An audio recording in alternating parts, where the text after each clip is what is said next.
தோழமை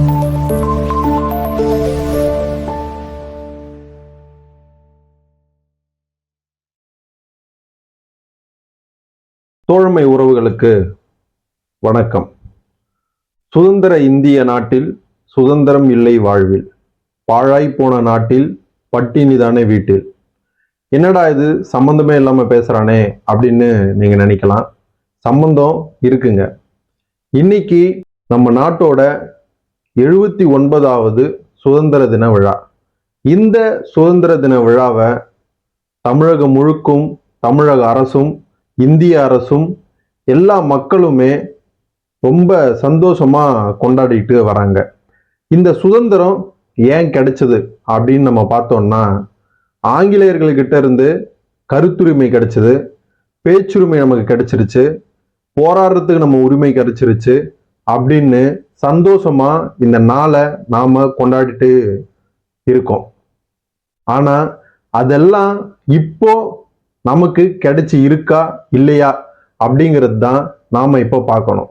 ஒரு நாடு, நம்ம நாடு ஜனநாயக நாடு, எல்லாருக்குமே கருத்துரிமை, பேச்சுரிமை, போராடுறதுக்கான உரிமை, யாரா இருந்தாலும் கேள்வி கேட்கிற உரிமை, இது எல்லாமே இருக்கு அப்படின்னு இந்த அரசாங்கம் சொன்னாலும் நம்ம எதிர்த்து திருப்பி கேள்வி கேட்டா அதற்கான பதிலும் அதற்கான களமும் இது இல்லை அப்படின்னு சொல்லிட்டு நம்மளை அடக்கிறதுக்கு தான் இந்த அரசாங்கமும் அதிகாரிகளும் இருக்காங்க.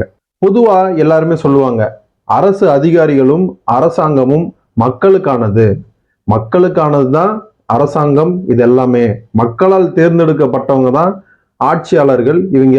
இவங்க தான் மக்களுக்கு எதுவாக இருந்தாலும் நம்ம நல்லது பண்ணணும் அப்படின்னு சொல்லுவாங்க. அப்படி இருக்கா அப்படின்னு நம்ம பார்த்தோம்னா கண்டிப்பா அது கிடையவே கிடையாது. தேர்தல் நேரத்துல நம்ம வீட்டை தேடி வர எல்லா அரசியல்வாதிகளும் அவங்க ஜெயிச்ச உடனே அவங்கவுங்க பாக்கெட்டை எப்படி நிரப்பலாம் அப்படின்னு சொல்லிட்டு தான் பார்ப்பாங்களே தவிர நம்மளோட குறைகளையும் நம்ம கொடுக்கக்கூடிய மனுக்களையும் அவங்க செவி சாய்க்கவே மாட்டாங்க.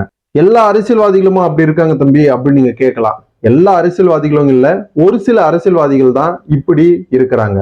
சரி, சுதந்திர தினத்தன்னைக்கு எல்லாருமே சுதந்திரமா தான்ப்பா இருக்கும், இதுல என்னப்பா பிரச்சனை அப்படின்னு எல்லாருமே கேட்கலாம். கடந்த ஒரு 13 நாட்களா நம்ம சிங்கார சென்னை, தலைநகர் சென்னை மாநகராட்சி பில்டிங் அருகாமையில தூய்மை பணியாளர்கள் போராட்டத்துல ஈடுபட்டு இருந்தாங்க. வெறும் இது ஒரு அமைதி போராட்டம், அறவழியில தான் இந்த போராட்டம் நடந்துச்சு. எதுக்காக இந்த போராட்டம் அப்படின்னா, இந்த துறையை தனியார்கிட்ட கொடுக்க கூடாது, அரசாங்கமே இது ஏத்து நடத்தணும், தனியார்கிட்ட கொடுக்குற மாதிரி இருந்தா எங்களுக்கு பணி நிரந்தரமும் ஊதிய உயர்வும் வேணும் அப்படின்னு சொல்லிட்டு ஒரு அறவழியில இந்த போராட்டம் கடந்த சில 13 நாட்களா நடந்துட்டு இருந்துச்சு. திடீரென கடந்த 13ஆம் தேதி நைட்டு அவங்க எல்லாரையுமே காவல்துறைகளால அடிச்சு வலுக்கட்டாயமா கைது செய்யப்படுறாங்க. இது ஏன் அப்படின்னா, நீங்க போராடுறதுக்கு அந்த இடத்துல அனுமதி தரல, அனுமதி தராத ஒரு இடத்துல நீங்க போராடக்கூடாது, சட்டப்படி குற்றம் அப்படின்னு சொல்லிட்டு நீதிமன்றம் அவங்கள அப்புறப்படுத்த ஒரு உத்தரவிடுது. இந்த உத்தரவை தான் நம்ம தமிழக அரசு, நம்ம மக்களுடன் முதல்வர் அரசு, நம்ம திராவிட மாடல் அரசு அவங்கள வலுக்கட்டாயமா கைது பண்ணியிருக்காங்க.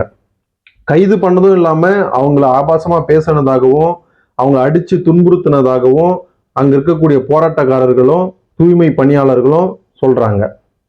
அது மட்டும் இல்லாம அவங்களுக்கு சப்போர்ட்டிவா வந்த சமூக செயற்பாட்டாளர் வளர்மதி, அதுக்கப்புறம் நிலைமொழி, இவங்க எல்லாரையுமே அரெஸ்ட் பண்ணி அடிச்சும் தாக்கியும் இருக்காங்கன்னு சொல்லிட்டு அவங்களோட காணொளிகள் நாம எல்லாருமே பார்க்கிறோம்.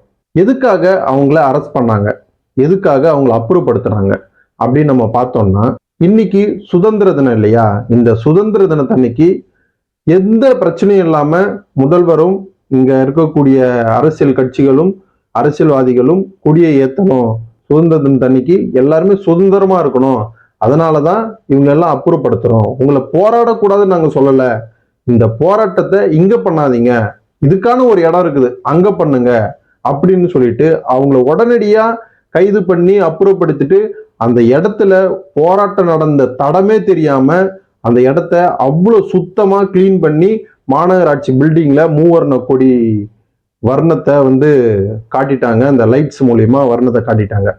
நம்ம ஓட்டு போட்டு இவங்க நமக்கு நல்லா பண்ணுவாங்க, எதிர்கட்சியா இருக்கும் போது உங்களுக்கு நாங்க எல்லா இதுவும் பண்றோம், எல்லாத்தையும் உங்களுக்கு நல்லதெல்லாம் பண்றோம் அப்படின்னு சொல்லிட்டு வாக்குறுதி கொடுத்தாங்க அப்படின்னு ஒரு நம்பிக்கையில இவங்களை ஓட்டு போட்டு நம்ம ஆட்சியாளரா உட்கார வச்சோம்னா, அவங்க அந்த கோரிக்கைகளை நாங்கெல்லாம் கொடுக்கவே இல்லை, இந்த கோரிக்கையை நிறைவேற்றவே முடியாது அப்படின்ற மாதிரி ஒரு அதிகார துணியில பேசுறாங்க.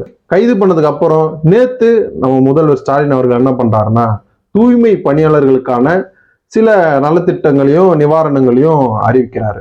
இத 13 நாட்களாக பண்ணாங்கல்ல, அப்பவே முதல்வர் ஸ்டாலின் அவர்கள் அவங்க கிட்ட நேரடியாவோ இல்ல அவங்க கோரிக்கைகளை மறைமுகமாவோ கேட்டு தெரிஞ்சு இந்த அறிவிப்பை வெளியிட்டு இருக்கலாம். அது வெளியிட்டு இருந்தா அவங்களுக்கும் ஒரு ஆதரவா ஆறுதலாவும் இருந்திருக்கும். அதை பண்ணாம அவங்கள வலுக்கட்டாயமா கைது பண்ணி அவங்கள அடிச்சு துன்புறுத்திட்டு அதுக்கப்புறம் இந்த மாதிரி ஒரு அறிவிப்பை வெளியிட்டா இது கண்டிப்பா அவங்களுக்கு ஆறுதலாவே இருக்காது.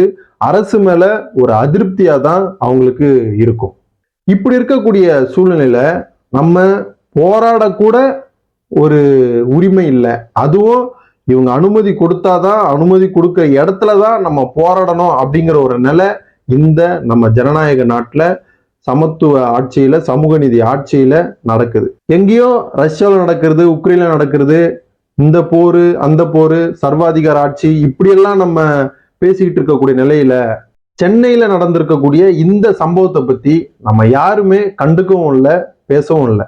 மெயின் ஸ்ட்ரீம் மீடியாக்கள் கூட இதை அதிகப்படியா பேசவும் கிடையாது. புரட்சியாளர் அம்பேத்கர் சொல்றாரு, பணம் பட்டம் பதவிகளுக்காக நம்ம போராடல, நம்ம வாழ்வோட அடிப்படை உரிமைக்காகவும் மனுஷங்களா வாழ்றதுக்காகவும் தான் நாம போராடுறோம் அப்படின்னு சொல்றாரு. ஆனா அந்த போராட்டத்தையே நம்ம பண்ணக்கூடாது அப்படின்னு இங்க இருக்கக்கூடிய அரசாங்கங்களும் அதிகாரிகளும் நீதிமன்றங்களும் நமக்கு பாடத்தை புகட்டுது. சுதந்திரமா இந்த நாட்டுல நம்ம இருக்கோமா, சுதந்திரமா இந்த மாநிலத்துல நம்ம இருக்கோமா, சுதந்திரமா இந்த வீட்டுல நம்ம இருக்கோமா, சுதந்திரமா இந்த மாவட்டத்துல நம்ம இருக்கோமா, சுதந்திரமா இந்த ஊர்ல நம்ம இருக்கிறோமா பார்த்தா கண்டிப்பா கிடையாது. சாதி ஆணவ படுகொலைகள் நடக்குது, நிறைய இடத்துல மத ரீதியா பிரச்சனைகள் நடக்குது, நிறைய இடத்துல போராடுறதுக்கு உரிமை இல்லை, நிறைய இடத்துல நம்ம பேசுறதுக்கு உரிமை இல்லை, நிறைய இடத்துல பெண்களுக்கு உரிமை இல்லை, பெண்கள் வீட்டை விட்டு வெளியே போகக்கூடாது, பெண்கள் இந்த ட்ரெஸ் அணியக்கூடாது, பெண்கள் இப்படிதான் பேசணும், பெண்கள் இப்படிதான் இருக்கணும், ஆண்கள் இப்படி வேணா போலாம் ஏன்னா அவன் ஆண். இந்த மாதிரி ஒரு கட்டமைப்பு உள்ள இந்த சமுதாயத்துல நமக்கு சுதந்திர தினம் அவசியமா? ஆங்கிலேயர்கள்கிட்ட இருந்து நம்ம சுதந்திரம் வாங்கின நம்ம இன்னமும் இங்க இருக்கக்கூடிய அரசு அதிகாரிகள்கிட்டையும் ஆட்சியாளர்கள்கிட்டையும் ஒவ்வொரு கட்சிகளுக்கிட்டையும் நாம அடிமையா தான் இருக்கோம். என்னைக்கு நாம நம்ம சுயமரியாதை தான் முக்கியம், நம்ம சுதந்திரம் தான் முக்கியம் அப்படின்னு சொல்லிட்டு இதெல்லாம் எதிர்த்து கேள்வி கேட்கிறோமோ அன்னைக்கு தான் நமக்கு உண்மையான சுதந்திர தினம். சென்னையில தானே ப்ரொட்டஸ்ட் நடக்குது, நம்ம எதுக்கு அது கேள்வி கேட்கணும்? தென் மாவட்டங்கள் தானே ஆணவ கொலை நடக்குது, நம்ம எதுக்கு கேள்வி கேட்கணும்? அப்படின்னு எல்லாத்துக்குமே நம்ம எதுக்கு கேள்வி கேட்கணும், நம்ம எதுக்கு கேள்வி கேட்கணும் அப்படின்னா, நமக்கு ஒண்ணு நடக்கும்போது யாருமே கேள்வி கேட்க மாட்டாங்க. கேள்வி கேட்கறது அப்படிங்கிறது நம்மளோட உரிமை. அதை நீங்க இப்படிதான் இருக்கணும், இவங்களா இருந்தா தான் கேள்வி கேட்கணும், இவ்வளவு பெரிய ஆளா இருந்தா தான் கேள்வி கேட்கணும் அப்படின்னு சொல்றது அடக்குமுறைக்கு சமம். எல்லாத்துக்கும் நம்ம கேள்வி கேட்டு இந்த ஜனநாயக நாட்டுல எல்லாமே சமம் அப்படின்னு வாழ்ந்தாதான் நமக்கு உண்மையான சுதந்திர தினம், உண்மையா சுதந்திர தினம் கிடைச்சது, உண்மையா சுதந்திர தினம் நம்ம கொண்டாடுறோம்னு அர்த்தம். அநியாயத்தையும் அடக்குமுறையும் எதிர்த்து நாம குரல் கொடுக்கணும். குரல் கொடுத்தா மட்டுமே இங்க இருக்கக்கூடிய எல்லா பிரச்சனைகளையும் சரி செய்ய முடியும். நமக்கு எதற்குன்னு நம்ம திரும்பி போனோம்னா இந்த பிரச்சனை சரியாகாம நாம இங்க இருக்கக்கூடிய ஆட்சியாளர்கள்கிட்டையும் அதிகாரிகள்கிட்டையும் கடைசி வரைக்கும் அடிமையா தான் வாழணும். நமக்கு என்னைக்குமே சுதந்திரமே கிடைக்காது.